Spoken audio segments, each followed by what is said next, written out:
All right, we're here on the fourth floor now. This is where Waylon spends a lot of time at his desk. He's working. This is kind of where all the magic happens for his business. So what I'm looking for here is to see if there's an Ethernet cable kind of hidden behind this desk somewhere. A lot of times in new construction homes, builders will spec in an Ethernet jack, probably behind like where a desk would go or something like that. So let's cross our fingers. Let's hope there's something back here. Nope, no Ethernet jack. There is an electrical outlet, so that's good. Okay, so now we know there's not an Ethernet jack here. That's okay. There is a Google Mesh device right next to his computer. One thing that I think a lot of times people don't know is that, what I mentioned down on the third floor is there's an Ethernet port on the back of this access point.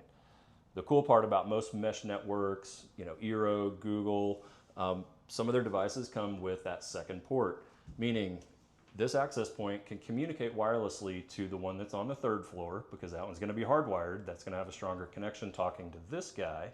It's going to connect to the mesh, and then guess what? We can plug the computer into that network switch port on the back of the Google Mesh so that the computer has a hardwired connection. I know it's kind of confusing, wired but wireless, right? So you're going wireless to wired connection, and that'll actually give this computer a more solid connection, faster speeds. It's not relying on Wi-Fi.